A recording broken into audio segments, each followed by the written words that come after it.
All right, what's up, my peeps? Joshua Smith here with another GSD Mode podcast weekly real estate tip. And today I'm here to talk to you about how to overcome real estate objections at a very high level and how to convert more leads into clients inside your real estate business.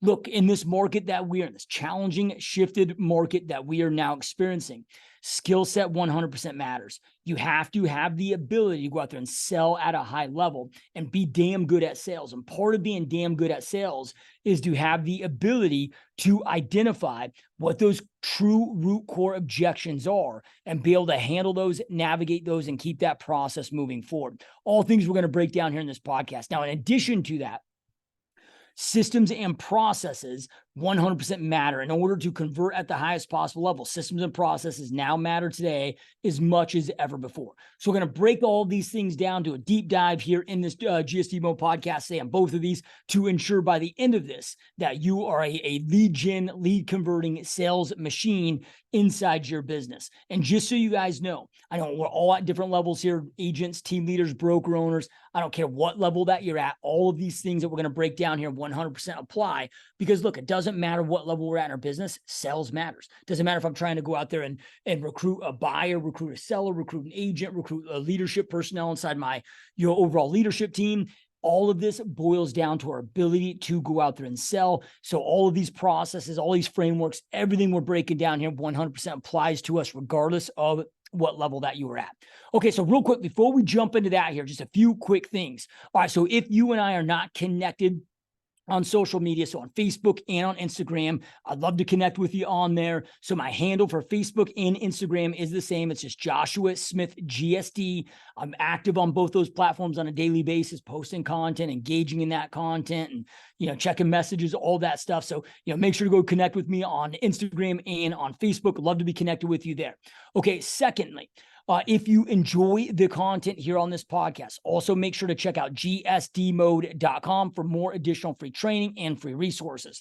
Two quick last things. If you are interested in learning more about my personal coaching, real estate coaching program, go to gsdmode.com, click on that coaching tab. Now on there, you are able to schedule a 100% zero pressure discovery call with me personally. So that's going to be a phone call with just the two of us where I'm going to walk you through what the coaching program is, what it entails, answer any questions that you have for it. If it's for you, great. If not, that's okay too. Everything I do is zero pressure. And I will still make sure that this call is extremely powerful, extremely beneficial. I'll spend about 20 minutes going through what the coaching program is, answering those questions that you have. The rest of the time, we can talk about your business. So whether it's a fit for you or not, I'll make sure that that call is really powerful for you. Okay, last thing, last plug here real quick. If you are looking for if you're in the market for a website CRM all-in-one platform system that can allow you to go out there and become a lead gen, lead conversion machine and help you grow your business, I'm looking for the most effective all-in-one and most affordable all-in-one platform out there. Go to gsdmode.com, click on that Perfect Storm tab. So Perfect Storm is the name of my website CRM system. On there, there's an hour in-depth demo. You can see what it's all about, what it entails, see if it's a fit for you or not. So go to gsdmode.com, click on Perfect Storm. Okay, enough with that stuff. Let's jump on into the content at hand here. All right, so again, here we're talking about, so we're going to break down three main components here today. So we're going to break down the 4 elements to sales, because all of these things are important, right? So we're going to break down the 4 elements to sales. Then I'm going to break down my objection handling framework, that once you understand this framework, frameworks are much more powerful, much more important, at least in my experience, to operate off of versus scripts, right? Because scripts are very situational based on that actual situation, based on what that specific objection is. Well, when I understand the framework I'm going to walk you through here today, and once you understand this, you will be able to handle and navigate through any objection regardless of what it is, regardless of the situation, regardless of the source. And again, it doesn't matter whether it's a buyer, seller, tenant, whether it is an agent recruit, whether it's dude, like this applies to even trying to get your kids to eat. I want to get my kids to eat healthy versus eating them with junk food. This applies to all things, right? Because we got to learn how to sell, not just in our real estate businesses. So we're going to go through the objection handling framework. Then I'm going to go through what's called pre-framing and just some other really important tips and things to know to master this overall selling process. So with that being said, we're first going to begin with covering the 4 elements to sales, right? So each one of these kind of builds off of it, and each one is extremely important. So I guess they're in no particular order because all of this stuff comes together. But the first thing that we got to understand again here is the 4 overall elements to sales. So when I break this down, and this is just, man, I've been in real estate sales now for 18 years. So what I've learned through my journey of becoming one of the top realtors and team leaders on the planet, but before I got into real estate, I was in health club and selling health club memberships and personal training packages for 9 years prior to that. So really, at the age of 14, my dad owned and operated gyms for 30 years. So I started, working for my father, selling memberships at the age of 14. So all I've done in my teenage years, in my adult years is go out there and sell shit. Right. And you go out there and sell enough things. Eventually you learn this stuff down and you start to master it. And plus I love sales. I love psychology. I love human behavior. I love studying this stuff, mastering this stuff, applying this stuff. And it's just one thing that I've always been good at, not innately, but because I've acquired these skill sets, so I want to walk you through again, the 4 elements that I have found to be the most important thing. And this is how, like at my real estate team, when I'm recruiting brand new agents fresh out of school that have never sold before, by honing in on these 4 things and getting these dialed in, it's like I can turn anybody from never having sales experience and not even enjoying sales, not liking sales, being fearful of sales. And within 30 days, dial in these 4 things and get them to become a sales machine and compete with somebody that's been doing this for 30 years, right? So these are really powerful, and this will accelerate your ability to go out there and sell at a higher level. Okay, so we got the 4 elements. We got the number 1 is the process. Then we got rapport, then we got confidence, then we got enthusiasm. So those are the overall 4 elements. Now let's break these down. Number 1, the process. Now this is what most in our industry think about when it comes to the actual sales. Like they just attach to the process and they forget the other 3, which is a big mistake. Now, the process is extremely important, but it's a mistake if this is your only focus, right? All 4 of these, must come together. It's kind of like a 3-legged stool, but I guess a 4-legged stool. But think of a 3-legged stool, you remove one of the legs, it collapses, right? Now, the process itself, again, each one of these is extremely important. So the process itself, this is just what we're doing, when we're doing it, where we're doing it, how we're doing it, right? So, what we're doing with those things, so an example of this. Okay, I get a Facebook lead and that comes into my business. Okay, well, I'm going to make sure my overall follow-up process with that Facebook lead is they're instantaneously going to get a text message, instantaneously going to get a email. Then I'm going to have them put on my 1,000-day long email text drip responses, right? Our drip campaign. Then from there, I start my calls day 1.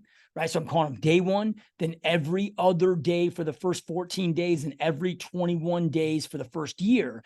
And those calls, that process continues until I've got them on the phone. I've established what their timeline is and what their real estate goals are. And then based on that adjusts from there. So let's just say, as an example, somebody tells me that they're looking to buy in 12 months. Whatever they tell me, I just promise you this works. So just take my advice on this. Whatever they tell you, cut that number in half. So somebody tells me they're going to buy in 12 months, make a move in 12 months. I'm cutting that down to meaning 6 months. Now my follow-up protocol now is going to change as far as my calls.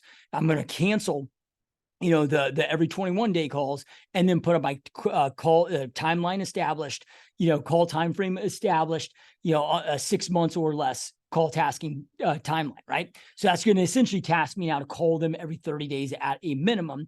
So all of those are examples of the process. That's what we're sending them, when we're sending it, how we're sending it, how long we send it, how frequent we send it. And this is where I said earlier that the process and systems extremely matter because look, you guys, in the environment that we are in today, at the most unaffordable time that real estate's ever been in the United States recorded history. On top of that, we got the most unaffordable time to ever be alive as a U.S. citizen in recorded history. And this also holds true for those that are in Canada and probably any other country. Every central bank is essentially doing the same thing. It's almost as if there's one global central bank now, all, in unison. So this is kind of taking place everywhere across the globe for the most part, not in all situations, but in most part, at least to my knowledge, right? But I know most of you are North America. So the most unaffordable time to be alive in U.S. recorded history. Then we get the most competitive real estate market to exist in at least US recorded stats, right? So when we look at and factor in the number of listings, number of transactions versus the number of realtors, we've never seen this competitive of landscape. So this is where this shit matters, right? Like you've got to make sure that you have an effective follow-up process per lead source. It's like any lead source I'm going after, what is the most overall effective process in order to convert that lead at the highest level? Now, the process isn't everything. That's why there's 3 other elements here, but the process is important. Now, in order to identify the best process, I'm going a little bit deeper here than I planned, but I figure shit, I want you guys to be masters of sales. So I'm going to cover it here because this shit is really, really important. All right. So in order to identify the best process, you got to get good at and understand timeline and psychology per lead source. So the timeline establishes and lets you know how long you need to follow up with to maximize and optimize conversions, as well as how frequent, right? And then psychology lets me know what my messaging needs to be. Right. So because the psychology and timeline is going to be different with a Facebook lead versus a Zillow lead versus an open house lead versus a FSBO versus an expired versus, if I'm going after investor listing clients right now versus, a short sale or a notice of default, versus some, divorce client, like whatever the niche is, like each one is typically going to have, for the most part, a different psychology and different timeline. So the psychology is just understanding what is going on in their head based on where they're at within the process, in matching your messaging. So it's like your messaging is speaking to them. They feel comfortable. You're speaking in a way that they understand you. All of those things, become really important for rapport, all of those things. So as an example, I'll just use 2 easy ones, right? So Facebook versus Zillow. Okay, the average Facebook lead is in my CRM for 6.7 months before they become a client, right? And then it's about 9 months on average from lead inception till closing. So they're very far down the funnel. Like they are just browsing, they are just looking, right? Where, okay, a Zillow lead, like within the first 30 seconds of me having a Zillow lead on the phone, I'm trying to book the appointment, set the appointment. Like I'm going to be very aggressive with those, right? The average timeline on a Zillow lead from lead inception to closing is less than 4 months, right? And the vast majority we usually have under contract within 30 days of that lead coming in, right? So if I spoke to a Facebook lead in the same way that I did a Zillow lead, I'm going to piss them off. I'm going to spook them. They're going to block my number, block my emails, block my calls. Facebook lead, like, well, I'm playing that long game. I know I got 7 months of developing that. It's a nurture campaign, 7 months of developing that rapport, developing that likability, developing that trust. So in 7 months, if and when they're ready, right, they're thinking of me, and I got to keep them answering my emails and my calls and keeping that connection and keeping that building up. Right. So, and again, like a FSBO, vastly different than an expired, both on timeline and both on psychology. So my messaging and timeline and frequency is going to be different with each of those. Right. So you got to identify what the best overall converting process is based on that lead source. But that's not enough. Extremely important. And this is where I talked about systems becoming helpful, because you can go out there and make sure that you're reminding yourself to do these things. Like I'm going to plug these things in my Perfect Storm CRM. I can automate the drip emails, drip text messages, the instant property alerts. I can make it where my mass emails are super easy. My 5.5 monthly broadcast emails where I can have, send 90,000 emails all at once and it hits everybody. I can have it tasking me to tell me when to do the calls. So it's like, okay, I get a past client. I click a button. It reminds me for the next 20 years to call them. I don't have to think about it. Systems just to help ensure that process is executed on those things aren't missed, right? So that will help you keep all this shit together. Because if you don't have a powerful, like a good CRM, and this isn't a plug, I know I said earlier, look, I am the owner of Perfect Storm. Highly recommend it. I've designed it. I haven't developed it. I'm not a coder, but it's been developed around my methodology, and it's just a badass fucking system that can help you go out there and crush it. And all my processes are built in there as well, so you can just plug in my processes. But with that being said, whatever it is that you're using, like you got the CRM is just the system. You got to plug in the instructions, right? Inside there. Okay. So process extremely important, but it's not everything. And I discovered this early on in my team career.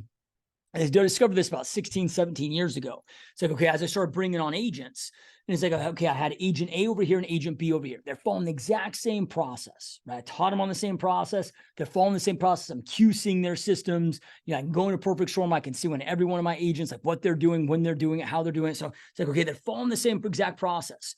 All of a sudden, agent A, though, has, let's just say, a 3% conversion rate, and agent B has a 10% conversion rate.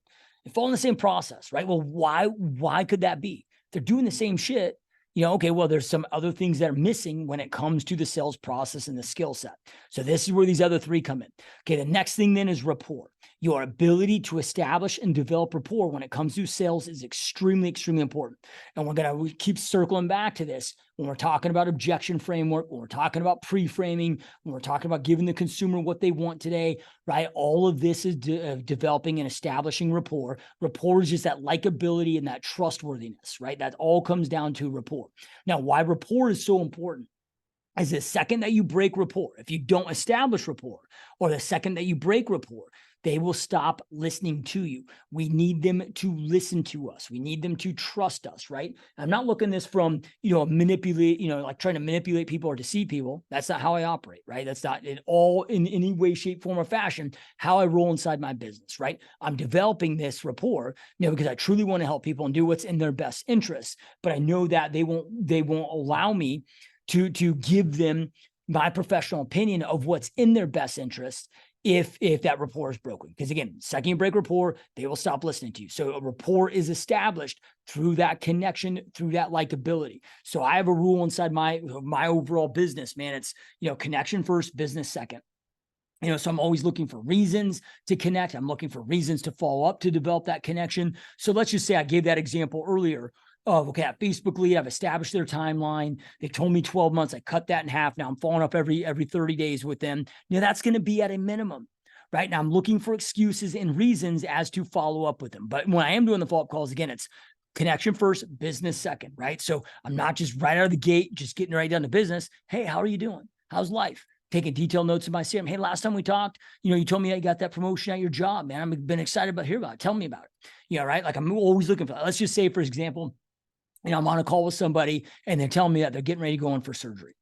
Okay, well, I'm going to take a note of what that surgery is. I'm going to identify, what they're going in for surgery for. I'm going to, be empathetic and all of those things to them and, whatever. But, what I'm trying to do is find out when is an appropriate time for me to follow up with them, to see how the surgery went, to check in on them, see if there's anything I can do to not just be the realtor, but be a resource, right? Like that, all those things add to that likability and to that rapport. Like, a rule of thumb to develop and establish rapport is listen to people, truly listen, identify what's important to them, and make them feel significant, right? If you look at, Dale Carnegie's How to Win Friends and Influence People, that whole book is about really establishing rapport.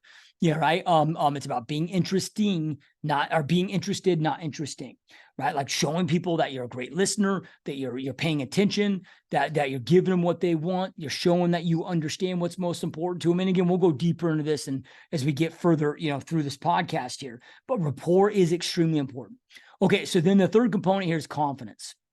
Right. So confidence is just how confident are you in your ability to get them from where they're at to where they want to go? Because that's all sales is, getting people from the pain that they're currently experiencing to the pleasure that they want to go to.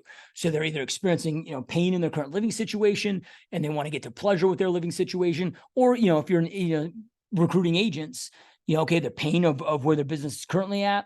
And I'm just exuding confidence that I am the best person to get them from where they're at to where their real estate goals are at. I'm the best person to get you from your current living situation to the living situation that you want to go to. So let me ask you this. How can anybody possibly know if you're the best listing agent for them? Like if we really start breaking out, thinking about how could anybody with full certainty ever know that? They can't. That's the answer. They can't. It's a feeling. They have a feeling. And that feeling was established through their experience with you. Right? Confidence is transferred. Sales is just a transference of conviction, right? So this confidence was transferred by the confidence that you exuded through your experiences.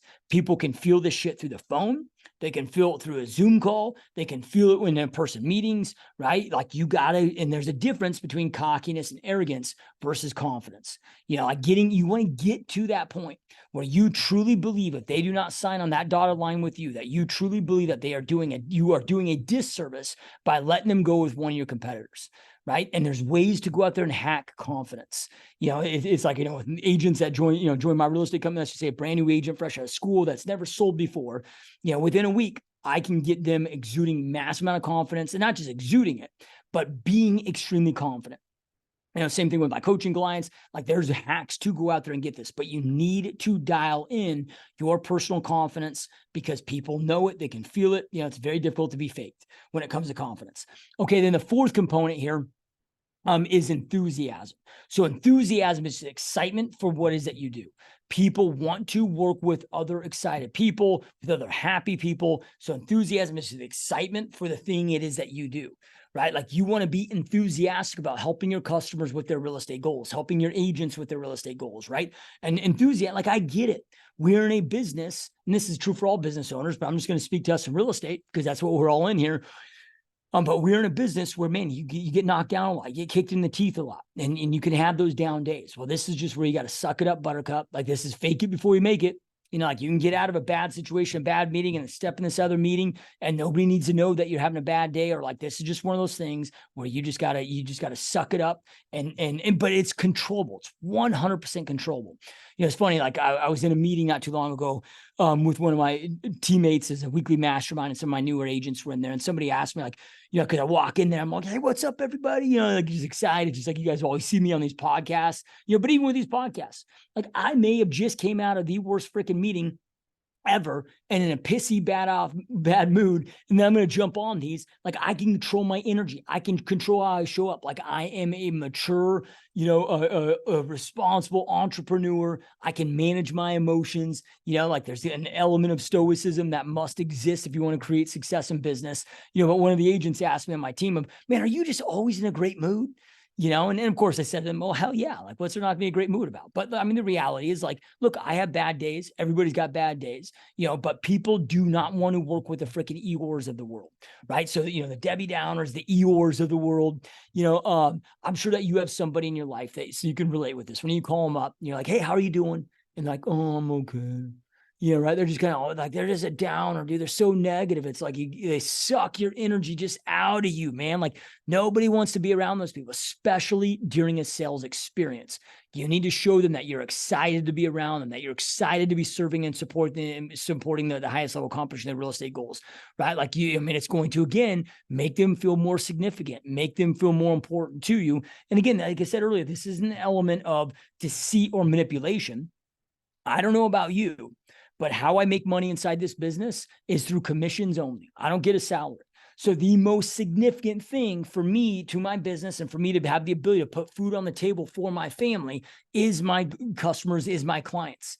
So I'm just showing them how they are significant and giving them and showing them and demonstrating how significant they are to me truly and inside my real estate business. So those are the overall 4 elements of sales, which are really important before we just to understand and have a grasp over, because those are things you always need to be honing in on, working on, and mastering.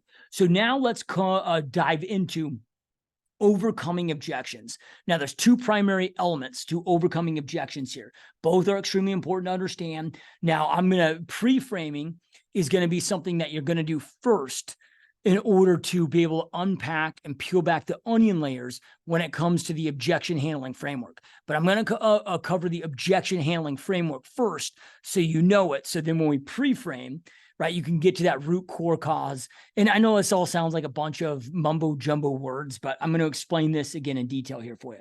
All right, so objection handling framework. And the reason why I like frameworks is because it's then not situational. Like meaning this is going to apply to any objection that you get, regardless of what the objection is, whether it's real estate related or not. But this is, and whether it's, hey, whether it's, I got a deal that's starting to fall apart because of inspections, or whether it's, a lead or whatever it is.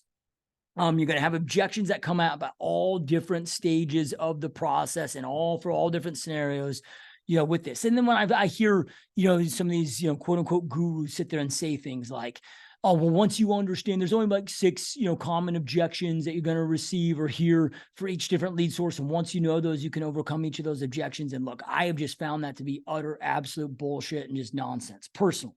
Now, I mean, maybe they have some rhyme to the reason, and I kind of get why they may say that. But look, I found really, truly to go out there and help people and problem solve at a high level. I found that advice to be bad advice then, right? And what I mean by this is, look, the consumer does not go to objection school. It's not like, most people, when they're giving the objection, they don't even understand and know why they're giving that actual objection. Usually it's something deeper. They'll give, kind of they'll just throw out something because they don't want to be bugged. They don't want to be bothered, or they may not even know the real reason and the real hesitancy, of moving forward with that thing. So we need to be able to peel those onion layers back. And to be able to identify, because the only way I can truly solve the problem and see if this is right for their situation or not, and keep the process moving forward, is if I know the true root core objection. And the root core objection is just, again, it's like, okay, if my job is to get them from point A to point B, and my job as a guide to get them again from point A to point B, well, all of a sudden there's a wall that comes up. Well, I got to identify what that wall is and see if we can remove it and keep that process moving forward. All right, so the first thing to understand, though, is that objections are just a lack of education, right? So it's either a lack of education or it's just the reality of the situation. So when I say lack of education, it's either lack of education on the consumer's behalf, lack of education on your behalf, or again, it's just the reality of the situation. Sometimes objections aren't objections, right? It's just the reality of the situation. So as an example, somebody tells me, I'm calling a seller, and they tell me, oh, it's almost the holiday season right now, right? Like by the time I release this, I think a few days after I release this, it'll be Halloween. So now we're ending Thanksgiving, Christmas, right? A lot of sellers during this time, or what do they say? Oh, we want to list, we're thinking about listing, but we want to wait till after the first of the year, till after the holidays, right? Common objection that we'll get, from that. Now that either is a real objection or it's just a reality of the situation. So let's just say, what do I mean by that? So let's just say, as an example, for the reality of the situation, let's just say they go, well, we're wanting to wait till after the first of the year. We've got 3 different sets of family members that are coming into town that are going to be staying with us. We're going to be doing parties, events. The house is going to be a mess. It's not going to be showable. It's not going to be presentable, or available, to show, during that whole time. Okay, well, in that scenario and situation, it's not really an objection. It's like in their best interest to wait till after the first year. If I can't, the house is going to be presentable, showable, or available. Okay, it's going to be very difficult to go out there and sell that property, and probably is in their best interest to wait till after the first. Right now, if it's on the flip side of that, like most sellers think that, oh, buyers aren't buying during the holidays, it's going to be better to wait till after the first of the year. Well, then that is just, wrong think in their head, right? I shouldn't say it wrong. I mean, they are just making a decision off of maybe ill-advised data or a lack of data and information. Well, that then becomes a very easy objection to go out there and handle, because then I can just lead them through the overall process and the education process of that. Okay, so now let's get into the objection handling framework. All right, so there's 4 components of this. We got feel, felt, found, lead. Feel, felt, found, lead. I'm going to explain each of these. Okay, feel, right? So the beginning stage is, so once they hit the objection with you, hey, I understand how you feel. Right? That's creating that agreement, that agreeance. One of the quickest ways to piss off a lead or a prospect or a client and break rapport is to argue with them, is to tell them that they're wrong or try to prove them that they're wrong. Right? Like, again, we talked about rapport building. This is kind of a continuation of that, right? So we want to create that, like, you don't want to be against them. You want to be with them, right? So not against them, but with them. Hey, understand how you feel. Right. So that's just that. Hey, that's the first part of this. I understand how you feel. Felt is just reinforcement. That reinforcement of you're empathizing with their situation. Hey, understand how you feel. A lot of my clients are listing their homes this time of the year, felt exactly the way that you are feeling. Or if you've experienced that personally, hey, when I was doing this thing, I felt exactly how you are feeling right now. So I understand how you feel. I felt that same way that you're feeling right now. Or again, if you haven't been in that scenario situation, a lot of my clients, on the beginning phases, they feel or felt exactly how you are feeling right now. So again, it's reinforcing their feeling. It's making them not feel alone. It's showing that you understand them, that you empathize with them. This is keeping that rapport and keeping that connection going. Now, the found element comes in the education. Hey, understand how you feel. A lot of my clients, when they're thinking about listing their home this time of year, initially felt the exact same way that you are feeling right now, but here's what we found. And this is just now educating them and giving them maybe that missing piece of information. So let's just say they're not wanting to list their home, during the holidays because they think that maybe there's less buyers out there. So, maybe they're, so now I can go, hey, understand how you feel. A lot of my clients felt exactly how you are feeling right now when they're listing their homes this time of year. But here's what we found is that, yeah, it's easy to think that there's not a lot of buyers out there buying homes during the holidays. but that's actually not the reality of the situation, right? We average 5,800 home sales every single December on average here in the Phoenix metropolitan area, which is only 2% less than we average, in January and the rest of the year. So yeah, it's down slightly, but there's still an abundance of buyers and transactions taking place during the holidays. Now, after the first of the year, we see what we call the New Year listing flood, because so many other homeowners have the same thought process as you do right now. They wait till after the first year, they list their homes, right? And your competition aren't the buyers out there. Your competition are the other homes that are like yours for sale. So, if you wait till after the first year, we're going to have a huge flood of listings. Usually you see about 10% of a 10% spike in inventory. Like you just know the data. Like, go get the data for your market, so you can let them know that, yeah, historically we have a 2% lesser buyers, but if you wait till after the first of the year, you're going to have 10% more listings hit the market. And you can sit there and explain how, if they list before, that flood of listings comes in, that's going to increase the probability of them getting more buyers and getting a higher offer, right? So that's an easy objection to overcome. So that's the found part. Hey, understand how you feel. I felt the exact same way, but here's what we found, right? So you educate that, for them. And then we get into the last element, lead, right? So lead is just, walking them through the next next portion of the process. This is just now you leading the process. Now that you've educated them and given them that missing piece of education that they didn't have, now you're continuing the process. Okay, the next best step is to set up a time, for us to meet for a zero pressure listing consultation. Where I'll walk you through what the selling process is, what the selling process is, what it entails. Also walk you through what my marketing plan of action is to make sure that we get your home exposed to the most amount of buyers out there, get it advertised at the highest possible level to ensure we get you top dollar offer, make sure you have all the information that you need and answer all your questions so you can make the best informed decision for yourself and your family. I got 3 p.m. or 6 p.m. available tomorrow. Which one of those times works best for you, right? So, that's just an example of the leading. So feel, felt, found, lead. And this works for any like anything you're talking, like anything we're going through here, like this objection handling framework works great for. Okay, so then from there, now, as I said earlier, pre-framing allows us to really uncover and lead into that objection handling framework that I just went through. So when it comes to pre-framing, this becomes really important, really powerful, because this lowers their guard and allows us to get into that true objection that they're actually experiencing, right? So with pre-framing, though, really this becomes really important. And as we talked about rapport earlier, and through this is where, how you speak to people matters. So, just before I get into pre-framing, again, when it comes to rapport, show people that you care. You want to show them that you understand them. You want to show people that you give a shit. And look, at the end of the day, give the consumer what the consumer wants. And what does the consumer want today? We know and understand that the consumer, they want the information that you have. They want the information that we have.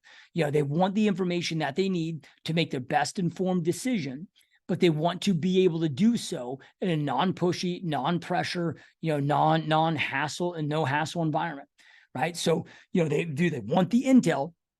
They just want to do it in a safe place where they don't feel threatened, they don't feel pushed, they don't feel pressured. So think about it this way. Think of a car buying experience. Now, we as realtors, we rate lower on the likability index than car salespeople. Yeah, right. So just think of put yourself in the consumer's shoes, right?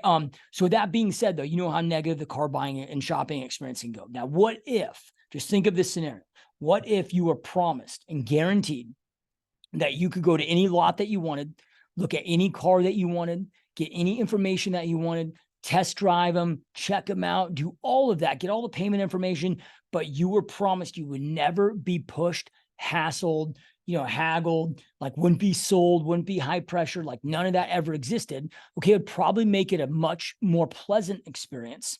And you probably would go out there and shop more cars and check out more shit, right? Because we all know how that experience goes, where they try to take your keys and go through the, freaking whole sales process. I mean, it's a shit show, right? I personally fucking hate it, right? So just understanding the consumer and understand, okay, let's just give the consumer what they want. These are why inside my business and all my businesses, I do a very strict, absolute no pressure policy. So I go to gsdmode.com, and with that top banner up there, it's just everything I do, see the verbiage on there, 100% zero pressure discovery call, you go on there. I mean, everything I do is just reinforcing that. So I'm on the phone with the lead, right out of the gate, I let them know, hey, just so you know, I've got a very strict absolute no pressure policy. So you never have to worry about being pushed, hassled, or sold, or being pushed to do anything that you don't feel comfortable doing. I don't believe in treating others how I don't want to be treated. And when I'm, in a sales situation, I can't stand anything more than being high pressure and being pushed. I can't stand when people do that to me. And again, I don't believe in treating others how I don't want to be treated. So you never have to worry about that with me. So at every experience I have with that lead, I remind him of that, remind him of that, right?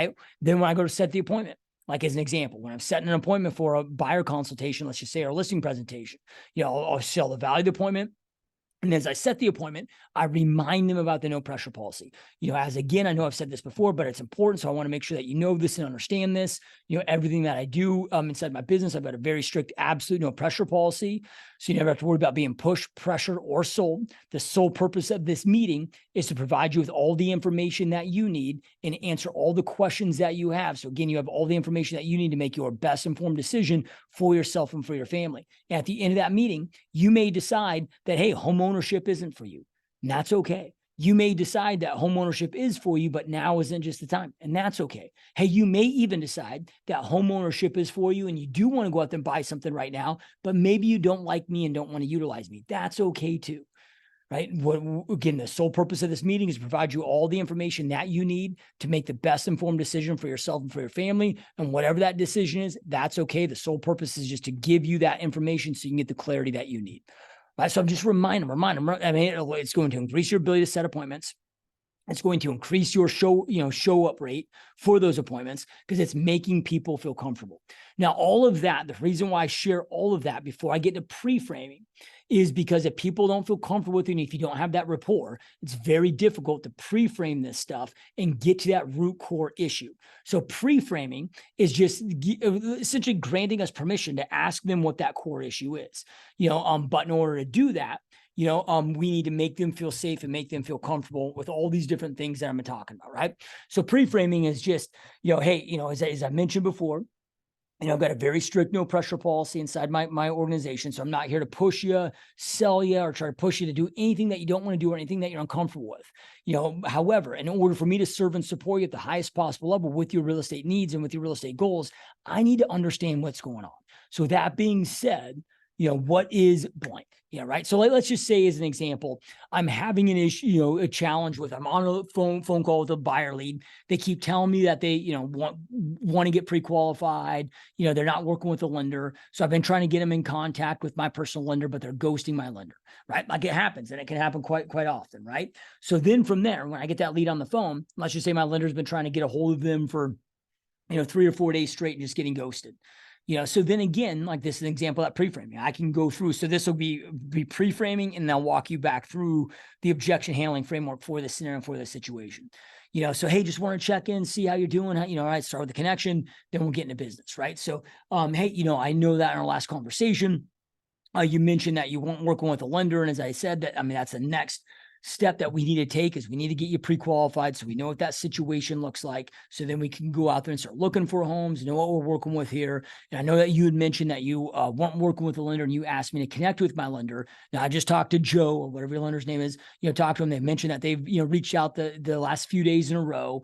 And it doesn't look like you've reached back out to them. And before I ask you this question, I just want you to understand and know that, look, I am not here to push or pressure you or make you do anything that you don't want to do or uncomfortable doing. I'm here to serve, support, and help you with your real estate goals at the highest possible level, and whatever that may be. Like I'm here for you, and I'm here to help you, and I'm not here to, again, try to push or pressure you, doing anything that you don't want to do or uncomfortable with. But with that being said, in order for me to serve and support and help at the highest level, like I got to know what's going on. So with that being said, what is creating the hesitancy of you having a conversation with the lender? And then just pause. Yeah, right. But I made them feel safe. I made them feel, I do this like I had a coaching call not too long ago, with somebody that was, thinking about jumping in my coaching program. Call was going, amazing, excellent call. Talking about their business. I knew I could help this person get dialed in and scale their business and crush their business. And, but there was some hesitancy at the end.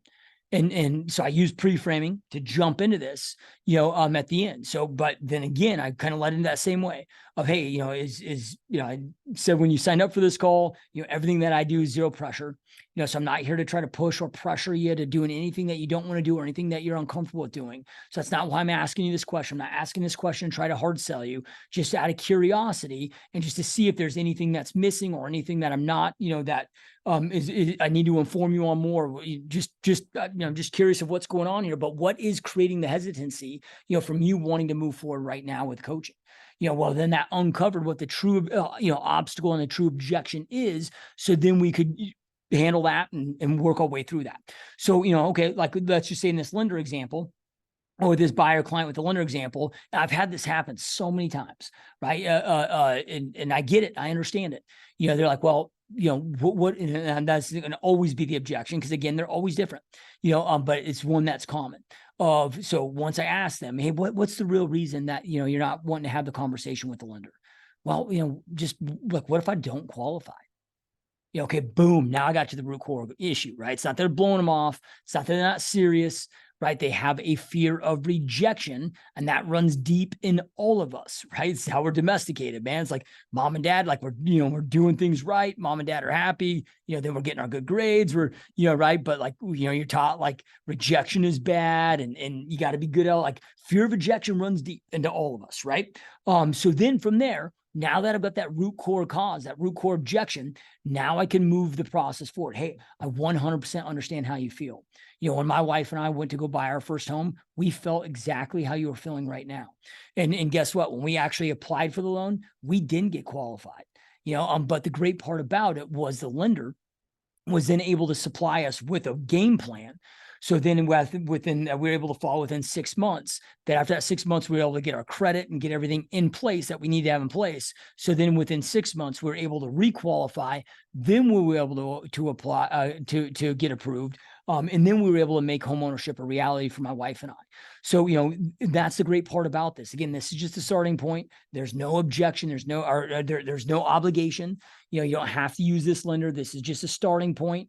And again, you're not obligated to anything. And if for some reason you don't qualify, because again, that happens sometimes, and that happened to me. But the good part about that is we'll then be able to put a roadmap together of what you need to do and what those steps are. So then, hey, you might not be qualified today, but maybe in 6 or 12 months down the road, we can get the things in place that need to get in place. And so then that way, at that point, home ownership can be a reality for you, right? So it's just walking them through and show them that, hey, it's okay. It's okay if this happens. It's okay if it like that, but it allows us to get to that root core issue. Okay. So then from there, I want to talk to you about another, kind of a ability to go out there and problem solve, right? And a lot of this is, objection handling or obstacle, overcoming, whatever you want to call this. So something that we see, a lot in this market right now. Let's just say, this came up the other day with a coaching client of mine. So calling expireds, and, common objection that he's getting right now with these expireds is, yeah, we wanted to sell and we still want to sell. But, in order to go out there and buy with interest rates today, like it's just not a possibility. Right. So you can apply this objection handling framework here in the same way, but I want to go deeper on this because look, the best problem solvers are the ones that are the most successful out there, right? So in any business, it's he or she that solves the consumer's problems at the highest possible level is going to be the most successful out there. So you've got to get good at being able to solve people's problems. So what somebody is saying when they tell me that, oh, the interest rates are too high, so that's why they're not moving. It has nothing to do with the interest rate. Now, when I say that, okay, I get that it does, but it's not the interest rate, it's the payment, right? Because with the prices and the interest rates, it is that payment. Okay, I want to sell my house, got the equity in my house, but man, to go out there and buy what we want to buy with today's interest rates, meaning today's payment, that payment is too painful or unattainable. So I'm not going to go out there and make this, do a move right now because of that. Okay, so how do I handle that? Because again, a lot of the scripts and a lot of our overall processes start when people say no. Now we think about selling, but we're not going to anymore because of this. Hey, I understand how you feel. These interest, I totally understand where you're coming from. And I understand how you feel. These interest rates are absolutely crazy. It's crazy seeing what's going on. So I totally get it. Hey, just out of curiosity, where are we looking to move to? So what I'm trying to establish is identify what was their pain and what was their pleasure. Like pain of their current living situation and the pleasure that they want to get to. That's all sales is. pain. They got a current, pain in their current living situation. They want to get out of that pain into pleasure. My job is to articulate. I'm the best guy to get them from their pain out of their current living situation to the pleasure of the current, the living situation they want to get to. Right. So sales is just all pain and pleasure. Doesn't matter whether they're selling real estate, shoes, purses, cars. It's all the same damn thing. Right. So then in that scenario, in that situation, right. I want to unpack, what their goal was out of the gate. And then from there, once I identify that, right now, I'm going to reinforce, just kind of reinforce and repeat that I understand their situation. Okay, so just to recap this, you want to move for these certain reasons, and you're wanting to get over here, and this is what you're looking for. Now, early in our conversation, you said that you still wanted to move, you wanted to sell and wanted to move, but what's prohibiting to move is that interest rate today, and that interest rate's because that payment's going to be too high for you, and I get it. Like I said earlier, I totally get it. I'm not saying that. I'm not trying to promise anything or try to, it could be a shot in the dark, but I'm not one to give up on clients. So if I could figure out a way, if we could sell your house for top dollar and then get you that house that you want, and we're able to do that and make sure that that payment is the payment that you need, the payment that you want, that affordable payment that you want. If there was a way to make that a reality today, would that be something that you'd still want to move forward with today? Right? Because either it's that interest rate that is the actual issue, meaning that's that payment. But if I can get their payment, if they were like, oh man, if interest rates were back down to 4 or 5%, you got to make that move. Okay, I'm going to calculate what a 4% interest rate would be on that house that they're looking for. So what they're saying though is it's not about the rate, it's about the payment, right? Which I think is obvious for all of us. Right. So then from there, and this is shit we're doing all the time in this market. Okay, if I can sell their house, right, and maximize the equity that we get them for their house, and they have the down payment, plus, we have enough equity for a rate buy down, plus I can get them the right deal on the next house, right? And if they're doing a 20% down conventional, and if that situation, if we can get, up to 9% closing costs, which we can also use for rate buy downs, right? Like if we can get creative with this, and all a legit, up and up way. But if we have the equity for the down payment and enough equity and get enough concessions, we can buy down that rate to get them that payment that they want. Would they still be moving forward? See, a lot of people don't realize that this isn't even an option for them. This is where, hey, look, like we got to identify what that objection is, and then see, is there a possible way for me to solve that problem out there, and then educate them. And I just use the frameworks to walk them through this that I walked you through here today. But then, showing them, and I can't promise it. This is why I tell them, and this also kind of helps them, it helps them develop that connection, that rapport, that likability, because whether I can help them now today, or, in 5 or 10 years, whether this market crashes or, I don't see interest rates coming down, significantly anytime soon. So, the market's going to have to correct, or something's going to have to happen, right? I don't know what that's going to look like, but let's just say if I don't get their business today, okay, I want it in 5 or 10 years or whatever that time frame is, so I can, develop with them. But that's why I'm, hey, I can't promise this. Could be a shot in the dark, but I'm not one to ever give up on a client. So I'll go to the drawing board. I'll go out there and see if there's anything I can figure out. But I just want to make sure that, okay, if there was a possibility that we could get your home sold, get you top dollar, so you have the down payment and they're able to go out there and move, and get that house that you want in the location that you want. But if we're able to get that payment on that property, at X of what you want, that's affordable and doable for you, that is something that you'd be interested in. If we can make that a reality, that's something that you'd still want to move forward with and do. Yeah, boom, yes. Okay, let's rock and roll, right? Like, I'm not going to go out there and get them to list their home until I can, come up with the roadmap, come up with the game plan, go back to the drawing board, circle back with them. Even if I can't solve their problems, right, they're going to have a different likability, and like it's going to keep that ongoing relationship in a much, a different manner there. So all these things are important. So to recap that, overcoming objections, you got 2 things, right? You got the objection handling framework. So we got feel, felt, found, lead. Understand how you feel, felt the same way. Here's what we found. And then leading the process is just that next progressive step, right? Pre-framing allows us to go out there and identify, ask permission, ask those right questions to be able to identify, what that true core objection is. And pre-framing can be used in other ways too. I'll share one more example here with you. I know we're going long on time here, but just thought about this. So like in my buyer consultation as an example.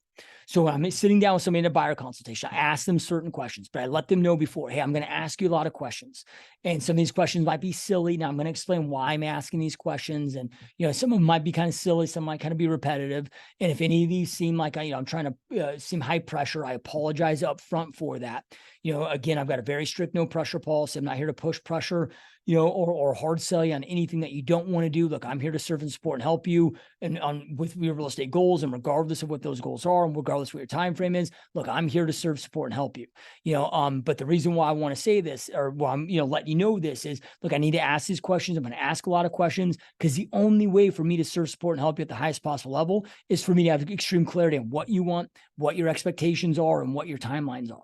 So that gives me permission then to kind of ask them anything. So I ask them then questions like, okay, hey, if we could find this home today, okay, if we could go out there and, well, let me take a step back with that. I'll ask them two core questions I love to ask a buyer. Like once I've, got all their, main primary goals of like bedrooms, bathrooms, all the dream home stuff, then I ask them, okay, in a perfect world, if we could time this out perfectly, when would you be sticking the key into the front door of your new home and moving in your belongings?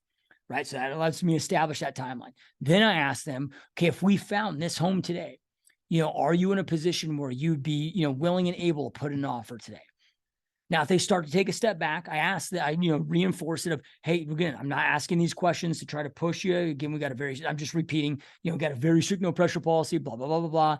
I'm just asking these because in order for me to serve, support, and help you at the highest possible level, I've got to clear what is that you want, your timeline, your expectations. So there's no right or wrong to these, the answers. I just need to make sure that, I understand what your timeline is, what your expectations are, and what is that you want, right? So you pre-frame that though, so then it makes them feel more comfortable. But when they know the reason and your intent of being asking these questions, so you can serve, support, and help them at the highest possible level, right? They're more open to, giving you that intel that you need to be able to establish those timeframes and timelines, right? So all of this stuff becomes really important. So show people that you care, show them that you understand them, give the consumer what they want, which we already talked about what the consumer wants. They want the best informed, they want the information that they need to make the best informed decision, but to do so in a safe environment where they're not pushed, pressured, or hassled, right? Show them that we give a shit, and then we got to make sure that we're problem solving, man. Like we got to, identify those core, because some of these, okay, you already got the solution, you can lead that. Certain situations, like I was saying with the expire, like anybody that's wanting to sell right now,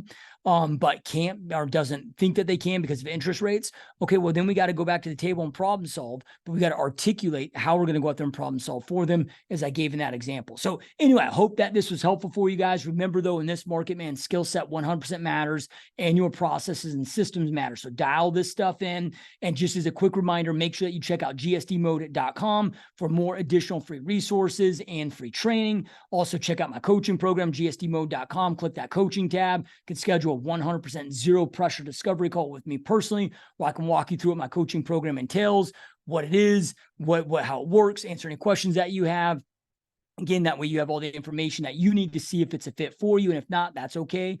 We'll still have make it a powerful call for you. If you're looking for a website, CRM platform, check out Perfect Storm. Go to gsdmode.com, click on the Perfect Storm tab for a demo. And lastly, again, make sure to connect with me on social media, Facebook, Instagram. Joshua Smith GSD is my handle there.